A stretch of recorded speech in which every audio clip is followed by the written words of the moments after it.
Hello, we're here live at the USA Triathlon National Office with Charlie Crawford on the other line. My name's Cassandra. I'm the content coordinator at USA Triathlon. This is Jared.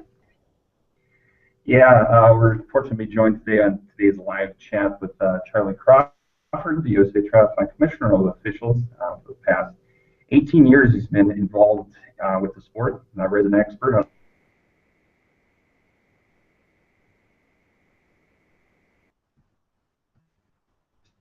difficulties. Charlie, can you hear me okay? Yeah, you disappeared for just a second, but you're back now. Okay. So, my turn? Charlie, excellent. Thanks for taking the time to be with us here today. My pleasure. Excellent. Well, we'll just get right into it. Some submitted questions already. Charlie, kind of rationale, this question comes in from Larry. Rationale for no cell phones when you're out on the bike course. For safety purposes, cell phones could be life-saving. That's the comment. Kind of your thoughts on the rationale behind cell phones not being allowed. Well, it's not cell phones per se that are not allowed. It's personal audio devices. We certainly realize that cell phones have a value, a very important value in case of an emergency. But it's certainly not an emergency to be hooked up to the music in most smartphones or to just be doing your GPS tracking and so forth. So we allow you to carry a cell phone if it's turned in the off position and put away. And if one needs to use it, they may pull safely off the course on the bicycle or stop and pull off the course if they're on the run and call for emergency support if that's what's needed. We see no compelling reason why it needs to be on, playing music, and so forth during the event.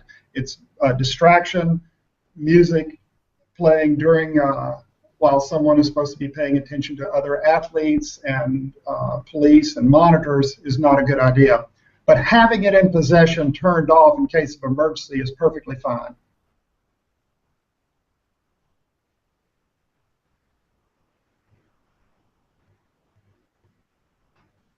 Guys? Great, thank you. Along those same lines, people have asked about iPods on the race, and so you kind of went into that, but some of the main problems about why you can't have iPod or music? Yeah, it's interesting. We call that, amongst ourselves, the personal audio device rule, or more simply, no music. And it was one of the original rules in our sport back when Walkmans were popular in the 80s, and we first wrote the rules, and we've continued to change the name, and now it's personal audio device. But the idea is that we know a lot of people love to train with music and so forth, but in a race, everyone out there is dependent on everyone else doing the right thing, paying attention to monitors, paying attention if a bicycle or car is coming or someone is yelling for help. And it is inappropriate to be dialed into music and as opposed to your full focus on the event itself. That's the rationale. Okay. This next question, Charlie, comes in from Allison. She is curious about to know what legitimate medications are banned by USA Triathlon. She suffers from allergies, as many people do, and some meds make sense to ban. And she says she has questions about what nasal steroid sprays, inhalers, etc. Are banned. I'm certainly no expert on which, and USA Triathlon per se does not maintain the list, but we're a signatory of the USOC's anti-drug proclamation, and that particular statement says that USADA, the United States Anti-Drug Agency, will be the determiner and the enforcer of performance-enhancing drugs and what drugs are legal and not legal. And they have a website, usada.org, in which they name all the legal drugs that you can use and the illegal ones. And so that's a place we refer people to go when they need to. Now, for a recreational triathlete who needs emergency inhaler and that sort of thing, that's generally not a problem. And you can get a therapeutic use exemption if you're an elite athlete to use these sorts of drugs. but it is regulated by the United States Anti-Drug Agency and not by USA Triathlon specifically. Great, thank you. Well, we also received lots of questions about gear, what you can bring on race day, and what's allowed. Carolina is asking us, can I wear a camelback during the race on either the ride or the run?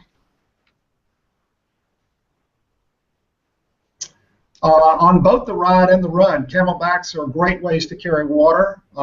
It's less likely you'd lose a water bottle bouncing off your bike if you're wearing a camelback. I would say you could wear it throughout the race, but certainly an empty camelback in the water might be a flotation device, so we can't allow them there. But on the ride and the run, camelbacks or in water bladders, hydration devices by any brand are just fine. All right, this next question, Charlie, comes in from Philip. He says, a significant number of races do not request officials. Why, and do you believe that this is a problem that needs to be solved?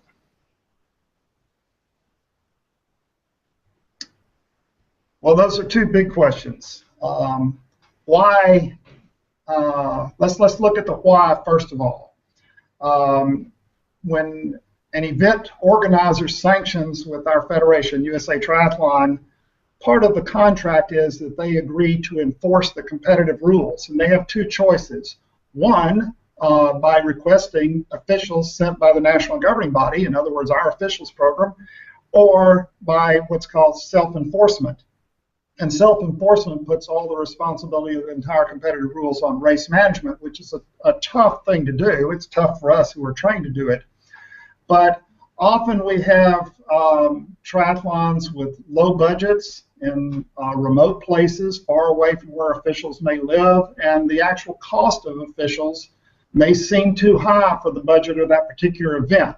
I think that's the primary reason that an event might not use it. Is when we get cancellations on orders for officials, usually the race director writes us and says, my numbers are down, I'm not going to be able to afford officials this year, I'm taking a loss, that sort of thing. Because officials do cost. Race directors pay for their travel, lodging, and a very small stipend, but it does impact the bottom line. And the second part of the question was, I'm sorry, what was it? The second half of that question?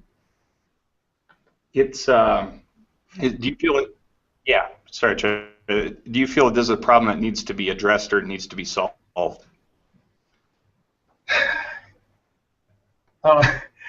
Certainly it does. I mean, the fairness element for all our membership is extremely important, and when we have officials there, our goal is to make consistent enforcement of the competitive rules, you know, at every race across the country. It still comes back to economics, though.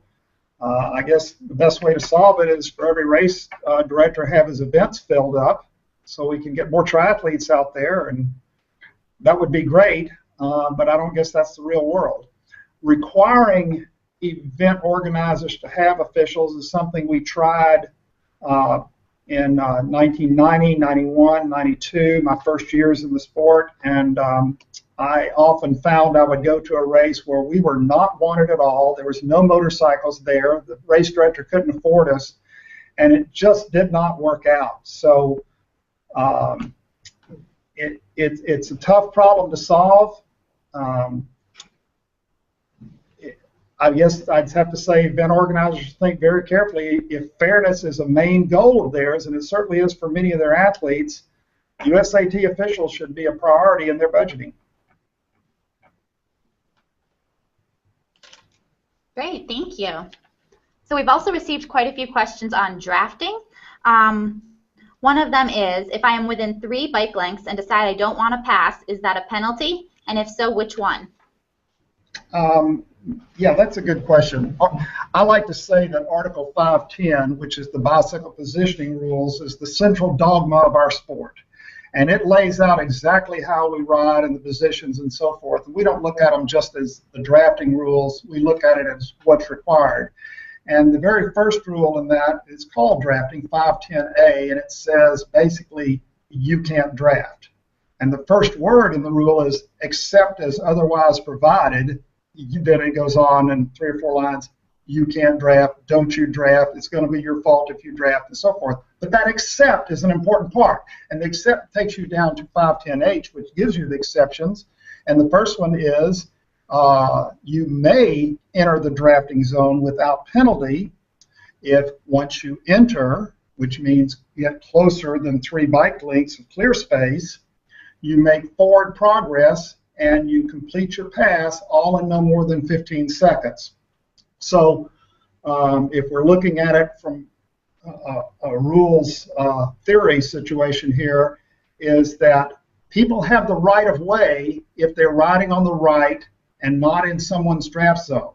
Once they can speed up or slow down or ride any way they wish on the right side of the road and out of the draft zone.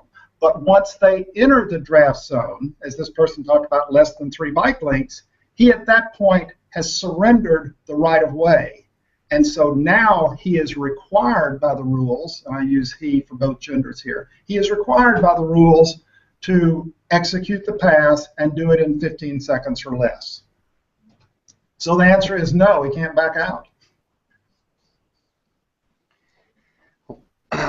Along those same lines, Charlie, can I ride next to my friend while we race? Well, I suppose if next to you mean you're the one on the right and your friend's on the left and you're slightly out front, you're still okay. But the person on the left side of the road riding out there side by side is in violation of 1, 2, or possibly 3 different rules. Our 510F position rule requires that you ride on the right side of your lane of travel. Well, there's only room for one person to ride on the far right, so that would be a violation. Sitting out there on the left would potentially put someone in a blocking position if someone tried to pass and couldn't. So there's another possible violation. And if they're slightly behind and to the left, they also could be in the drafting zone. So I suppose it's possible to ride out there and speak and talk, but before 15 seconds is up, go ahead and complete the pass and move on over.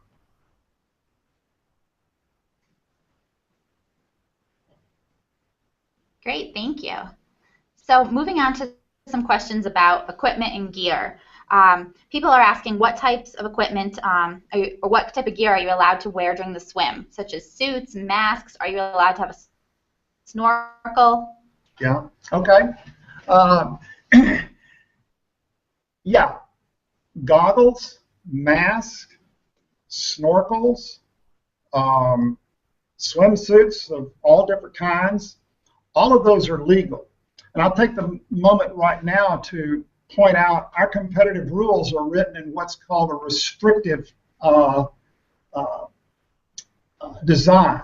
They're designed to be a restrictive set of rules, meaning that they tell you what you cannot do. And in the competitive rules, it tells you the equipment you cannot use, like fins, gloves, flotation devices. It does not list snorkels, and so therefore snorkels are legal. Charlie, someone like me might need to use, is that okay? I missed it. Sorry. That's okay, we'll move on. Yeah, another equipment question. What are bar end plugs? Now we got it. We'll just move on, Charlie. What are bar end plugs and why are they required in a sanctioned event? Bar end plugs are the little round plastic plugs that cover or that go into the ends of your handlebars. If you have standard drop handlebars, I'll draw a quick picture here, ones that come around like this, and they end right here, there'll be a plug. Can y'all see this? There'll be a plug here that prevents the tube, the hollow tube, otherwise from endangering the cyclist, because that 3/4 inch or 1/2 inch hole on that aluminum or steel tubing, if someone fell on it at force, it would puncture the body and go into organs and could kill or seriously injure the participant. So we check, officials check every single bike in transition on race morning to make sure that they're plugged. And if they're not plugged, we ask race management to go ahead and get them plugged, because it is such a serious endangerment factor if someone fell on them. If the bar is plugged, and I sort of laughingly add this, is if the bar is plugged, it produces blunt force trauma and broken ribs, which we vastly prefer to biopsies on the fly. So that's the reason for them.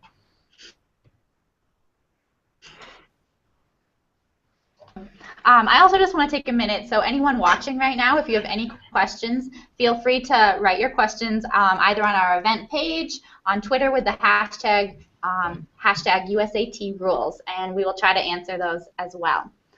So as far as our next question, happens in transition.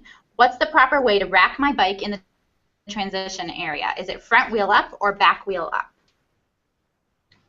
Well, either way is fine, as long as what's down is down on the side of the assigned space. In transitions that we like to see, such as in our national championships, each athlete will have what I call a little deed on the bar with their race number and sometimes their name. And that faces the side at which someone is supposed to be racked.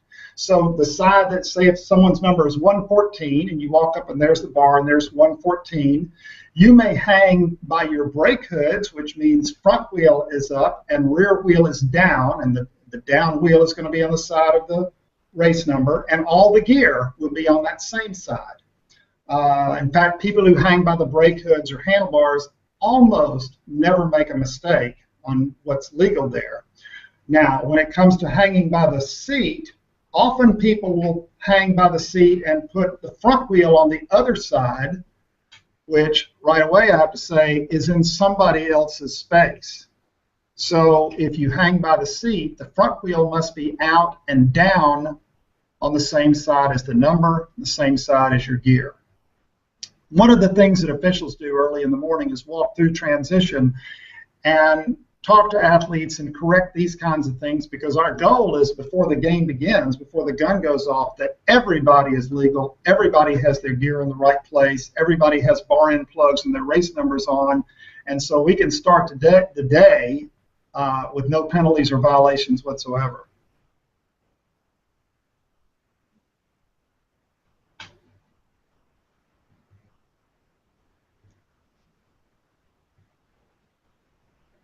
Next one, Charlie. Are GPS units, are they allowed to be mounted on a bike during competition? Yes, they are. In fact, I see lots of Garmin-type units on the bike. As long as they don't have to be connected to a phone also on the bike, then they're standalone, or if they even can send information, that's fine. It's when they connect to a device that also could play music is when people run into a problem. So GPS, bike computers, that sort of thing, all good.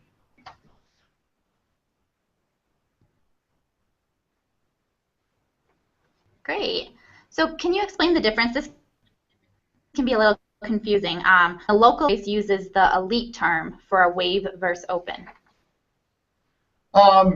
Well, yeah, that's very confusing to athletes, and I think race directors are confused too. Since 1996, when triathlon was invited to become part of the Olympic family, we were advised by the USOC that we would no longer use the word that was used prior to that for what we now call elite athletes, and that term is pros or professionals. So we abolished that term throughout our literature. And so we refer to an elite wave or elite rules or elite athletes as those individuals holding an elite license from their federation, meaning the elite athletes with USA Triathlon. On their license it says elite. Everyone else's license will either say adult or youth. So when we go to the waves, we like to see that race directors use the term open waves in an age group event so it doesn't cause the confusion, say, well, if that's an elite wave, only people with elite licenses are allowed to be in it. Technically, that might be so, but that's not the intention of race management. And, you know, we work with them. I try to be the word police from time to time and say, well, we don't use that term. You can't use the P word. It must be elite for elite athletes. And open waves for waves that have a general mix of all types of people going for overall awards. And what types of helmets and bars are legal for the bike? Well, the bar part, bars without bar ends are not legal, and almost everything else is within reason. I mean, anytime I try to be absolute about something, I immediately become wrong because someone will show me something outrageous that we've never seen before, something homemade. But I'm not aware of any commercial available aero setup or certainly not anything that comes designed with the bicycle bought in the United States. It's illegal. Anything you can buy generally is legal as far as bars. Helmets, for USA Triathlon, helmets must be those approved as meeting the standards of the U.S. Consumer Product Safety Commission. Prior to 1998, there were only voluntary standards with helmets. The federal government determined that those voluntary standards were not universal, and we needed to, because the bicycle helmets are so important for all ages of people, saving lives and head trauma and that sort of thing, made a national standard, which after 1999, no helmet was allowed to be imported for sale or sold in this country that did not meet the CPSC standards. And so any helmet that you buy in this country that doesn't come from an offshore online type thing is going to have a CPSC standard.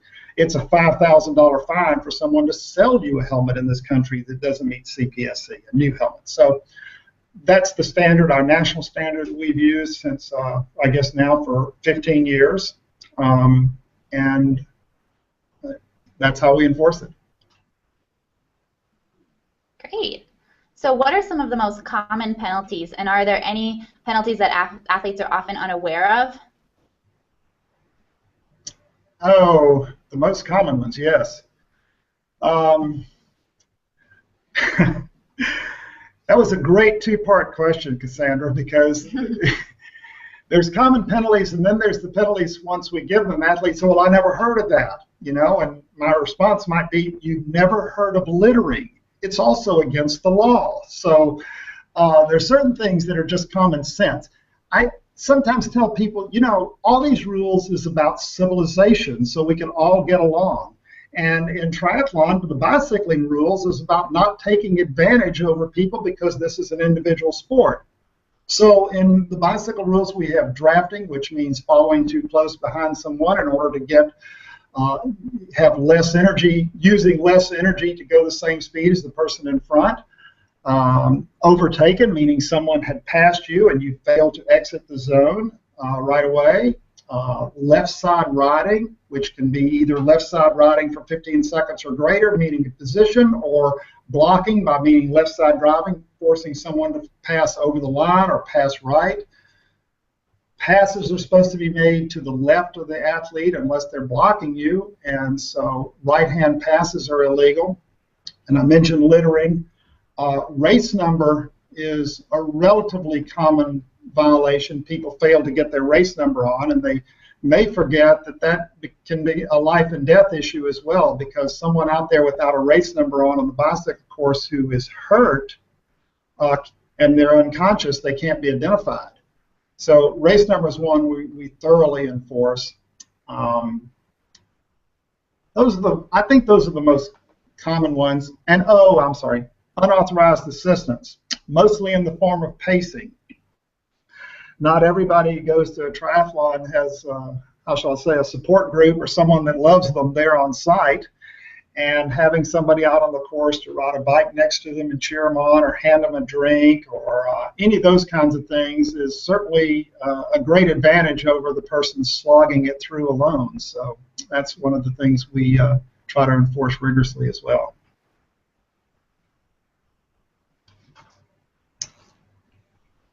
Charlie, what's one others might not be aware of that you feel that you know? I missed it.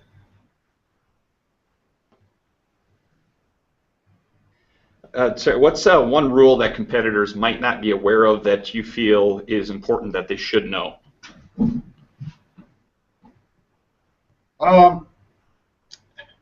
Jared, it's not so much one rule as one piece of advice, and that is go to the pre-race meeting where the referee explains all the rules and can answer any questions. I think that's the most important if one had a personal rule to follow that we have, because at that point the referee is required to let people know what they are looking for, not just page after page of words called the rules, but what in real time and space are they looking for, what causes someone to be in violation, and clarifications that may be needed for a person who wakes up in the middle of the night and thinks, what if I do this tomorrow? And talking to the referee the next day may solve that sort of thing. So reaching out to our trained officials is probably a good personal rule.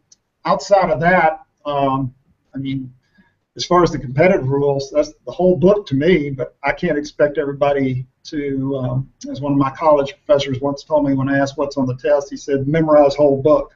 So I'm probably the only one who's done that.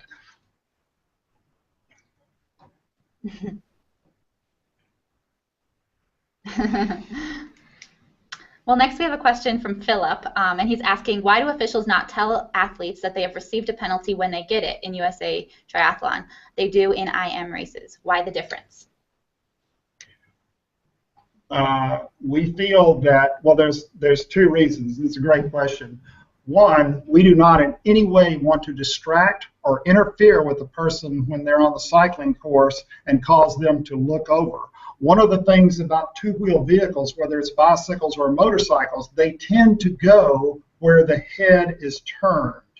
And when someone looks to the left or right on a two-wheel vehicle, that vehicle tends to go in that direction and can cause a problem.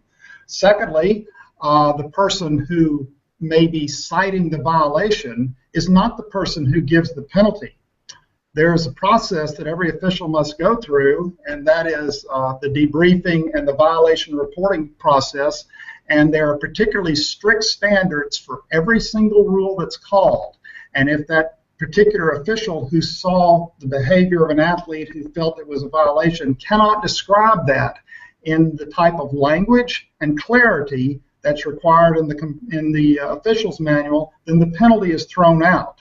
So engaging in an athlete on course about something that may very well not be a penalty at the end of the day is bad business. It can upset the athlete. The official may have done the wrong thing, comes back, the senior official evaluates it, says that's not a penalty, and throws it out. In the meantime, the athlete went back to transition, threw his bike across the place, screamed and yelled, and quit, when actually he had done nothing wrong in the first place.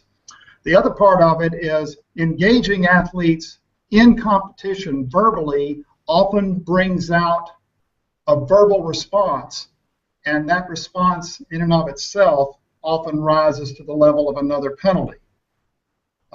Particularly if the athlete feels, no, I didn't do this, and gets angry. And these are just typical human things. So we don't want to distract the athlete. We do not feel that there's anything, if it does turn out to be a penalty, that athlete could do about it unless he was saving himself to go faster if he got a penalty, which doesn't make any sense. And finally, it may not be a penalty at the end of the day, but in any case, there's no compelling reason to get involved with it there. They were warned in the pre-race meeting and post-race at the penalty board, which is head referee's responsibility, to be there and show the documentation to each athlete who received a violation that became a penalty. All right, thanks, Charlie. We're going to give you one more question here, and we'll get you on your way. What are people allowed to wear during the swim, such as suits, masks, etc.?